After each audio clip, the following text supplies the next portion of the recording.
एखादी कथा घेऊन त्या कथेवरती चित्रपट निघालेले आपण बघितलेले आहेत. हो. किंवा एखाद्या कादंबरीवरती चित्रपट निघाला आहे किंवा नाटक निघालेलं आहे. हो. अशा वेळेस मूळ कथेपासून त्याचा कथा विस्तार करण्यासाठी किंवा त्याची पटकथा संवाद लिहिण्यासाठी लेखकाची कुठल्या ना कुठल्या तरी लेखकाची निवड त्यावेळेस केली जाते. कुठल्या निकषांच्या आधारावरती ती केली जाते? निकष म्हणजे साधारणतः कोणत्या पद्धतीचं लिखाण आहे. ऐतिहासिक लिखाण आहे का? ओके, ऐतिहासिक लिखाण आहे. कौटुंबिक काही आहे का? कौटुंबिक काही लिखाण आहे. काही सस्पेन्स थ्रिलर किंवा आपण ज्याला क्राईम म्हणतो गुन्हा क्षेत्राशी संबंधित काही आहे का? तर तसं काही लिखाण आहे. असे वेगवेगळे जॉनर्स ठरलेले असतात.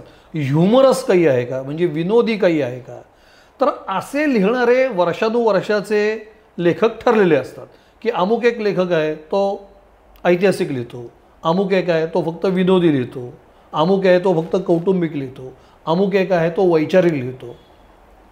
वसंत कानेटकरांसारखा नाटककार की जो हे सगळं लिहायचं. हां, आणि म्हणजे इतका श्रेष्ठ नाटककार व्यावसायिक रंगभूमीवर झालाच. म्हणजे 50पेक्षा अधिक नाटकं ज्याची सुपरहिट आहेत आणि ज्याचे जॉनर्स वेगवेगळे आहेत. म्हणजे कानेटकरांनी ऐतिहासिक पण लिहिलं, विनोदी पण लिहिलं, सामाजिक लिहिलं, सर्व प्रकारची लिहिली त्यांनी नाटकं आणि जी ग्रेट होती, ऑल टाईम ग्रेट म्हणता येतील अशी त्यांची अनेक नाटकं आहेत. पण असे नाटककार खूप कमी असतात. तीच गोष्ट चित्रपटांच्या बाबतीतली की एखाद्या माणसाचा जॉनर काय, तो काय पद्धतीचं लिहितो तसं त्याला बोलवलं जातं.